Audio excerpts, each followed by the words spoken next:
Right now on Justice. I would say looks like is not enough basis to appoint a special counsel. Oh, no? Well, let's talk some facts, Mr. Attorney General. Tonight, I'll lay out the case against the Clintons and Uranium One, and I'll show you the raging fire behind all that smoke. And that's not all. Congress has been trying to get this from the FBI for months now. Tonight, I head to Capitol Hill to get answers directly from two members of Congress who are pushing for the truth. They have fought us tooth and nail on that. And I'll talk live with the one man who may have more power than Congress when it comes to getting some action. Then, another controversy that's got me investigating. Is this guy the sexiest guy alive? I don't think so. Street justice gets sexy over Blake Shelton. Aren't there many sexy men out there, are there? No. It's a hot hour of justice, and it starts now.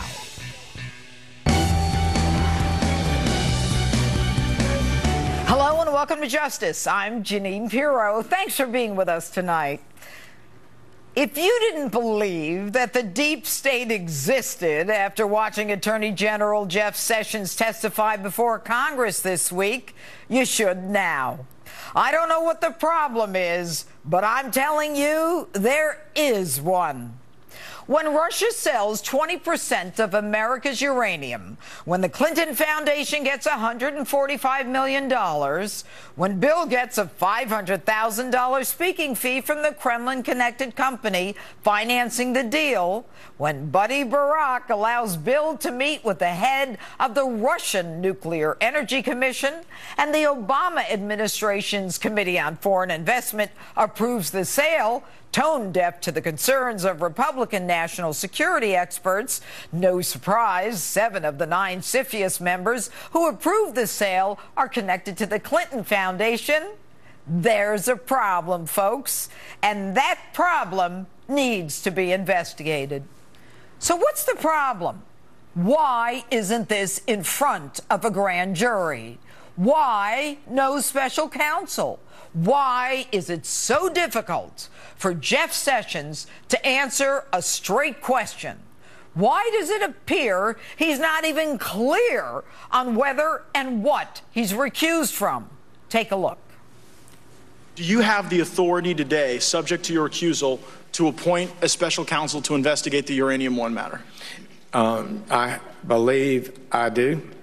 Do you have the authority to appoint a special counsel to investigate the Fusion GPS dossier? I don't believe that I should be talking about and evaluating cases here today. So if I'm not recused, I have the authority, yes, and the duty and the responsibility to make that decision.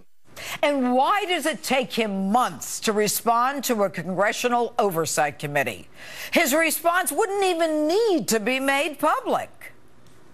But my concern is we sent you a letter 3.5 months ago asking for a second special counsel. And if you're now just considering it, what's it going to take to get a special counsel? It would take a factual basis that meets the standards of the appointment of a special counsel. Factual basis? Okay, let's try a different angle. The Clinton campaign and the DNC, which we now know were one and the same, much to Bernie's detriment, and the FBI all pay the author of a fake dossier to muddy up Donald Trump, your president, who appointed you, Mr. Attorney General, which dossier was presumably used by Jim Comey once he dropped it on the president's desk as a basis for a FISA application that could then be used to surveil Americans associated with Trump, which Americans were then illegally unmasked by the 17 intelligence agencies who themselves were suddenly unmasked, thus creating a kangaroo third world justice system where money, power, and the FBI are joined at the hip. And if that isn't worth looking at, then I'm from Mars. And if you did watch that hearing, did you even get a straight answer from the Attorney General? Does he even know the parameters of his own recusal? So how and when are we going to get answers? We already know it takes years for Congress to get responses. Predictions are that the release of Hillary's State Department and Benghazi emails won't be completed until 2020. Now, that's no way to run a government, but it's a real way to hide the truth, or at least cut the guilty a break. It's no wonder the Congress's approval rating is 15%, its disapproval 74%. So what needs to be done? In a few minutes, you'll hear from two congressmen determined to get answers. They believe they can successfully and in a timely fashion investigate and get answers. They will subpoena witnesses, bring people in to do depositions, ask for documents, do public hearings. But it must be on a timely schedule. None of this. Ask for a document, wait 3 months, not get the document. 6 months later, consider a subpoena. Wait until the subpoena comes or doesn't come. Basically, running out the scandal clock. The congressional committees need to be supported by leadership, congressional leadership. That means Paul Ryan, Kevin McCarthy, Mitch McConnell. They need to buck up, take responsibility, and get everyone on board. Leadership needs to be in full agreement with committee members, willing to go the distance, willing to go wherever that evidence takes them. And as for the witness who brought Russia's corrupt efforts to pay off whomever they needed to access the United States uranium to the FBI and was then gagged so he couldn't spill the beans on the Clintons, well, he's now going to talk to Congress. There's already an effort to discredit him, which I find rather amusing, given the fact that this businessman was a key witness for the Department of Justice and the FBI, and the left that's attacking him hasn't even heard from him. I don't believe the left can even handle the truth. Now, those same two congressmen are going to tell you that they intend to ask the president to declassify the very application that was used to get the FISA warrant during the campaign. This will tell us whether the dossier created by Hillary and the DNC, and we believe paid for by the FBI as well, is part of the fake FISA application that created the surveillance of Donald Trump and those people connected to the campaign.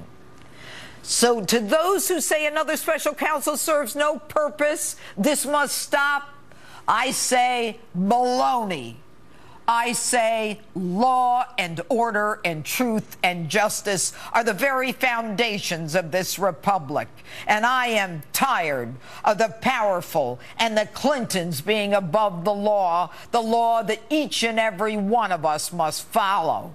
But Hillary says, this appears to be the politicization of the Justice Department and our justice system. This Uranium One story has been debunked countless times by members of the press, by independent experts. It is nothing but a false charge. This is such an abuse of power, and it goes right at the rule of law. Pray tell, Hillary, first of all, who's debunked it? The truth? Hillary is from the school of lie, deny, and delay. She and the Obama administration have thwarted Congress at every turn. Investigations are drawn out for so long that America's collective memory fades to the point where no one really cares anymore, which is just what the plan was in the first place. Look, I was a judge. It's real simple. If someone is subpoenaed and there's no response, you hold that person in contempt. You take a look at the facts, you prosecute, and if justified, you put them in jail. We have a system of laws that we, as an ordered society, have agreed to adopt, follow, and enforce. And even though I'm not on the bench anymore, and even though I'm not the DA anymore, I am going to continue to fight to get honest answers.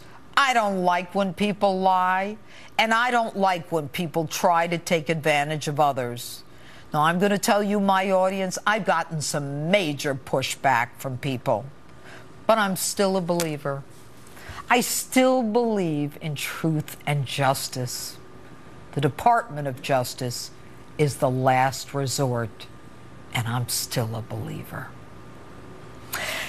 And that's my open. Tell me what you think on my Facebook page, Twitter, and Instagram, #Judge Jeanine. Now,